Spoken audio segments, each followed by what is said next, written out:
मातृभाषा आमची मराठी आहे. सक्ती करू नये, अयोग्य आहे. तिसरी भाषा शक्यतो महाराष्ट्रामध्ये ही लादली गेली नाहीच पाहिजे. इतर भाषिक पण इथं यायला लागले आहे. आणि महाराष्ट्रात जर आपल्याला राहायचं असेल तर मराठी हे आलंच पाहिजे. मला तरी ही मान्य नाही की सक्ती केली जातीये. नमस्कार, माय महानगर लाईव्हमध्ये तुमचं स्वागत आहे. मी प्रणव कांबे. गेली अनेक दिवसांपासून महाराष्ट्र राज्यात शालेय शिक्षणात इयत्ता पहिलीपासून हिंदी भाषेच्या सक्तीवरून मोठं राजकारण पाहायला मिळते. विविध पक्ष आणि संघटनांनी या निर्णयाला विरोध केला आहे. याच पार्श्वभूमीवर मनसेचे अध्यक्ष राज ठाकरे यांनी देखील काल पत्रकार परिषद घेतली आणि या पत्रकार परिषदेत दिनांक 6 जुलै रोजी आपण सरकारविरुद्ध मोठा मोर्चा काढणार असल्याचं स्पष्ट केलं. मात्र 6 तारखेला आषाढी वारी असल्यामुळे हा मोर्चा 5 तारखेला काढणार असल्याचंही त्यांनी स्पष्ट केलं. यानंतर शिवसेनेचे प्रमुख उद्धव बाळासाहेब ठाकरे यांनी देखील आपण 7 तारखेला या निर्णयाविरुद्ध मोर्चा काढणार असल्याचं स्पष्ट केलं होतं. मात्र शिवसेनेचे खासदार संजय राऊत यांनी आज सकाळी ट्विट करत असं सांगितलं की शिवसेनेचे प्रमुख उद्धव ठाकरे हे राज ठाकरेंच्या 5 तारखेच्या मोर्चात सहभागी होणार आहेत. कारण एकाच मुद्द्यावरून 2 मोर्चे कशाला असं म्हणत ठाकरे इज द ब्रँड असं म्हणत देखील एक सूचक ट्विट केलं होतं. याच ट्विटमुळे आता महाराष्ट्राच्या राजकारणात चांगल्याच राजकीय चर्चांना उधाण आलेले. याच संदर्भात आपण जाणून घेण्यासाठी शिवाजी पार्क दादर येथे उभा आहोत. आपण लोकांच्या प्रतिक्रिया जाणून घेणार आहोत की हिंदीच्या सक्तीवरून असेल किंवा कुठेतरी मराठीच्या मुद्द्यावरून 2 ठाकरे बंधू एकत्र येत आहेत. याच संदर्भात आज आपण शिवाजी पार्क दादर येथे लोकांच्या प्रतिक्रिया जाणून घेणार आहोत. सक्ती करू नये, अयोग्य आहे. पण असली तर चालेल. तिसरी भाषा आपले हे मराठी आपली मातृभाषा आहे, ती पहिले ठेवा. आणि म्हणजे कुणाला व्हॉलंटरी ठेवले तर चांगले असं. ओके, येतं कितवीपासून 5वीपासून ठेवली पाहिजे असं म्हणतो. हो, काय लहान मुलावर एकदम हे होईल, म्हणजे त्यांचं मानसशास्त्राचं प्रमाण आहे, त्यांच्यावर बर्डन येऊ शकतं. आणि त्यानंतर 5वीपासून ठेवली तर चालेल. ओके, या निमित्तानं 5 तारखेला मनसेचे अध्यक्ष राज ठाकरे आणि शिवसेनेचे प्रमुख उद्धव ठाकरे ह्या 5 तारखेला मोर्चा काढणार आहेत. त्याबद्दल तुमचं काय मत? काढलाच पाहिजे. कोणातरी जागृती नाही तर जागृती नाही होणार. सगळे आपण आणि कसं होईल ना, इतर भाषिक पण इथं यायला लागले आहे, त्यांच्यावर परिणाम होईल, आपल्यावर परिणाम होईल. म्हणून मराठी भाषेचा आपलं जे आपण मातृभाषा म्हणतं की आईचं प्रेम आपलं हृदयाची भाषा म्हणतात, तर त्यासाठी यायलाच पाहिजे, त्याला सपोर्ट केला पाहिजे. ठाकरे ब्रँड एकत्र येतो या कारणानं खूप बरं वाटतं की सगळ्यांना आमच्या जनतेच्या मनात येईल. तर हे असं वाटतं की 2 घडं आलेच पाहिजे. आणि ते जर आले ना तर राजकीय भूकंप हा नक्कीच होईल. इथून पुढे ज्या स्थानिक स्वराज्य संस्थांच्या निवडणुका ठाकरे ब्रँड जर एकत्र आला तर त्याचा फायदा होईल असं वाटतं. हो, खूपच फायदा होईल. कारण काय, आजपर्यंत आपण फुटत सगळं मराठीत मतं फुटत आहे, पण हे दोन्ही भाऊ एकत्र येतात तर नक्कीच परिणाम आहे. कितीही मग कुणीही जोर लावू दे, दोन्ही भाऊ एकत्र आला तर किंवा ते बाळासाहेबांच्या सुद्धा मनात हे होईल की बाबा दोन्ही भाऊ एकत्र येतात. खरंच दोन्ही भाऊ एकत्र आले पाहिजे. नाही, कसं आहे, मुलांचं वय बघून मुलांवर सक्ती केली पाहिजे. मुलांचं तेवढं कॅपेबल नाही. मुलांचं जे वय आहे ते किती लहान असतं आणि त्या वयामध्ये त्यांना हिंदी सक्ती करणं खूप योग्य नाही आहे ते. आणि महाराष्ट्रात जर आपल्याला राहायचं असेल तर मराठी हे आलंच पाहिजे.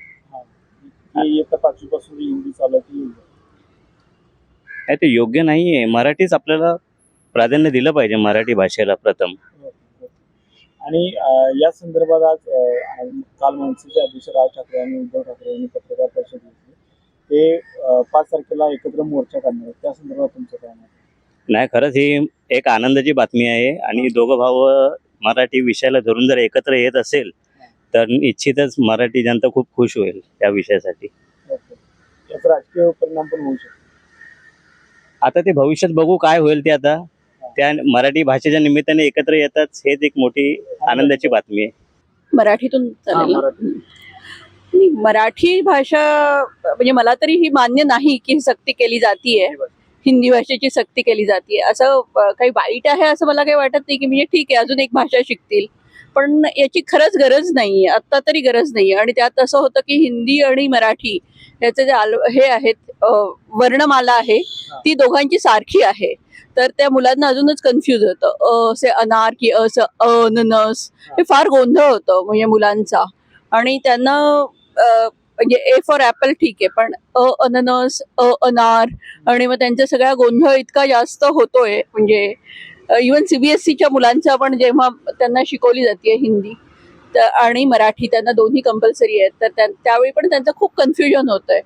तर अशा वेळी म्हणजे इतक्या लवकर, आणि तशी 5वी पासून आहेच ना हिंदी, म्हणजे आता लगेचच हिंदी भाषेची काही गरज आहे असं मला तरी वाटत नाही. आणि बाकीच्या राज्यात तरी कुठे आहे, म्हणजे दाक्षिणात्य राज्यात किंवा इव्हन गुजरातमध्ये कुठे आहे, ते नाही करत आहेत. तर आपणच का म्हणजे इतकं, आणि बाकीचे लोक जर इथे येत आहेत तर त्यांनी आपली भाषा शिकावी ना. हे उलटच झालं. म्हणजे आपण जेव्हा जर्मनीमध्ये जातो, फ्रान्समध्ये जातो, तेव्हा आपण भाषा शिकतो ना तिथली. हे उलटच झालं. बाकीचे लोक इथे येत आहेत म्हणून आपण बाकीच्यांची भाषा शिकायची, की त्यांनी आपली भाषा शिकायची. ही गोष्ट थोडी चुकीची वाटते. किंवा बऱ्याचदा आता कुठल्याही मॉलमध्ये वगैरे बातम्या ऐकते, वाचते, की इथे मराठी बोलणार नाही असं अगदी रूडली सांगितलं. म्हणजे येत नाही हे मान्य आहे, हळूहळू शिकतायत, पण प्रयत्न करतायत. हे तरी पाहिजे ना, की बऱ्याच ठिकाणी असं होतं की मराठी शिकत नाहीयेत बाकीचे आलेले बाहेरचे. तर जे कोणी बाहेरचे आलेले आहेत त्यांनी मराठी शिकण्याचा प्रयत्न तरी केला पाहिजे. असं काही नाही की अगदी फ्लुएंट, अगदी काय म्हणायचं साहित्यच वाचतील असं काही नाही, पण थोडं तरी काम चलाऊ मराठी प्रत्येकाला आलं पाहिजे. प्रत्येक महाराष्ट्रातल्या प्रत्येकाला आलं पाहिजे. आणि मराठी भाषा सक्तीची असण्याची काहीच गरज, हिंदी भाषा सक्तीची असण्याची काहीच गरज नाहीये. उलट इथे जे येतील, इथे ज्यांना म्हणून काम करायचं त्यांना मराठी भाषा सक्तीची करायला हवी. आपण जर आपला पूर्ण जर इतिहास पाहिला तर आत्तापर्यंत म्हणजे जेव्हा जेव्हा शिक्षणाचं धोरण बदललं गेलं त्यावेळेसपासून आत्तापर्यंत हे जे भाषेचं जे सक्ती होती ती आत्तापर्यंत कधी केली गेलेली नव्हती. आणि महाराष्ट्रामध्ये मराठी ही भाषा ही सक्तीचीच पाहिजे, त्याच्यात दुमत नाहीये. परंतु तिसरी भाषा हवी कशाला? म्हणजे जर आपण त्याचे जर छोटे छोटे गोष्टी जर पाहिल्या, हिंदी आणि मराठी ही जवळजवळ सारखीच भाषा आहे. म्हणजे बाराखडी म्हणा किंवा हिंदीचे जे काही अक्षर आहेत ते सारखेच आहेत. त्याच्यामुळं जे 1ली ते 5वी जे विद्यार्थी आहेत त्यांचा जो संभ्रम होऊ शकतो, म्हणजे ज्ञानेश्वरांचं जर आपण पाहिलं तर ज्ञानेश्वरांचं आपण ज्ञ हे मराठीमध्ये ज्ञानेश्वर आपण बोलतो आणि तेच हिंदीमध्ये ज्ञानेश्वर बोलतो. तर ते वय जे मुलांचं असतं ते कोवळं वय असतं, तर त्यांच्यामध्ये तो संभ्रम निर्माण होऊ शकतो की बाबा नेमकी ह्या शब्दाला ज्ञानेश्वर बोलायचं की ज्ञानेश्वर बोलायचं. त्याच्यामुळं त्या वयामध्ये सक्ती न करता आपण हिंदी जी 5वीच्या पुढे आपण जे आत्ता चालू आहे तसंही हिंदी या भाषेमुळं कोणाचंही काही अडत नाही. त्याच्यामुळं तिसरी भाषा शक्यतो महाराष्ट्रामध्ये ही लादली गेली नाहीच पाहिजे. नक्कीच जर कुठे ठाकरे साहेब आणि उद्धव ठाकरे साहेब आणि राज ठाकरे साहेब जर एकत्र येऊन काहीतरी चांगलं करण्याचा प्रयत्न करत आहात तर नक्कीच त्यांनी एकत्र येऊन मोर्चा काढल्यास काही हरकत नाही आहे. आणि सर्वांना मराठी भाषेबद्दल बोलणं झालं तर मुलांना जसं साहेब बोलले आता त्याचप्रमाणे मराठी भाषा ही 5वीच्या पुढे आहे, पण तरी हिंदीचं काही नाही. कारण काय, ज्यावेळी माणसाच्या ह्याच्यावरती कुठल्याही गोष्टीचा प्रभाव पडतो तर सतत तीच गोष्ट त्याला अंगवळणी पडते. तर हिंदी भाषा आपण सर्व महाराष्ट्रीयन आहेत, मराठीमध्येच बोललं पाहिजे ज्यावेळी खरंच गरज पडेल. परंतु काय होतंय, जास्त प्रमाणामध्ये हिंदीचाच वापर होतोय आणि मराठी भाषा कुठेतरी कमकुवत चाललेली आहे. आणि त्यामुळे आपले जे मराठी वर्ग आहे तो बऱ्या प्रमाणात मागे राहत चालला आहे. तरी माझी विनंती सर्वांना की मराठी भाषेचा सतत वापर करावा, हिंदीचा नको. की हिंदी भाषा सक्तीची आहे, योग्य की अयोग्य? कारण आम्ही मातृभाषा आमची मराठी आहे आणि या मुंबईमध्ये आम्ही पिढ्यानपिढ्या राहत आहोत आणि मुंबई ही आमची कोकणाशी संलग्न आहे. मुंबई, ठाणे, पालघर, रायगड, रत्नागिरी, सिंधुदुर्ग आणि आमची कोकणाचीच भाषा मुळात मराठी मातृभाषा आहे. हिंदी ही भाषा आपली राष्ट्रभाषा जरी असली तरीही तुम्ही ह्या भाषेवर इथे सक्ती करू शकत नाही. सक्ती करण्याचा अर्थ काय होतो की तुम्ही आमच्यावर हुकुमशाही गाजवताय. मराठी भाषेतून शिक्षण घेतलेले आज विद्यार्थी आज प्रत्येक क्षेत्रामध्ये पुढे जात आहेत. मी असं नाही म्हणत आहे की भाषा कुठली वाईट आहे, पण इतर राज्यांनी ज्यावेळी आपल्या भाषेचा मान राखण्यासाठी सदैव प्रयत्न केले आहेत आणि त्यांनी आपली मातृभाषा इतर राज्यांनी प्रत्येक ठिकाणी त्यांनी अवलंब करण्यासाठी त्यांनी कायदे निर्माण केलेले आहेत. त्याचप्रमाणे आम्ही देखील आमची मातृभाषा ही मराठी असल्यामुळे आणि मराठीमध्ये आम्ही शिक्षण घेतल्यामुळे, मराठी आमची संस्कृती, मराठी आमची परंपरा असल्यामुळे आम्ही हिंदी भाषेला सक्तीच्या विरोधात आहोत. तुम्ही सक्ती करू नका. ज्याला कोणाला शिकायचं असेल तो शिकून दे. इंग्रजी भाषासुद्धा ही व्यावहारिक भाषा आहे, पण मातृभाषेचा आम्हाला अभिमान आहे. तुम्ही इंग्रजी भाषासुद्धा शिका, हिंदी भाषासुद्धा शिका, पण सक्ती करू नका. माझं हेच मत आहे की महाराष्ट्र आहे, महाराष्ट्रामध्ये आता जसं राजसाहेबांनी पण सांगितलेलं आहे की पहिला प्राधान्य हे मराठी भाषेलाच दिलं पाहिजे. कारण की मराठीकडे जे आपले राजे साहेब होते, आपले शिवाजी महाराज साहेब, ज्यांनी आपली मराठी कुल भाषा जी आहे खूप पूर्वीपासून आहे. तर इकडे जे येतात बाहेरनं जे येत आहेत, जसं बाहेरनं यू पीवरनं इकडे येत आहेत, काय महाराष्ट्रामध्ये जे ते लोक आता काय आपल्या खूप हलक्यामध्ये घेत आहेत महाराष्ट्रीयन लोकांना. कारण की महाराष्ट्र खूप आता कमी बोलले जाते. तर महाराष्ट्रामध्ये मराठी भाषा नाही बोलली जाणार, कुठली भाषा बोलली जाणार? तुम्ही इतर इथे जाणार, तुम्ही सिटीमध्ये जसं कर्नाटकामध्ये, केरळामध्ये, ते तिकडे पहिली तुम्हाला कोण असं हिंदीमध्ये तिकडे बोलणारच नाही. तुमची पहिली जी भाषा जे ते बोलणार ना, केरळ ते काय असे मद्रासी वगैरे त्या भाषेमध्ये तुम्हाला उत्तर देणार. गुजरातीमध्ये पण झालं तिकडे पण तुम्ही ते बघितलंच असेल काय असते ते.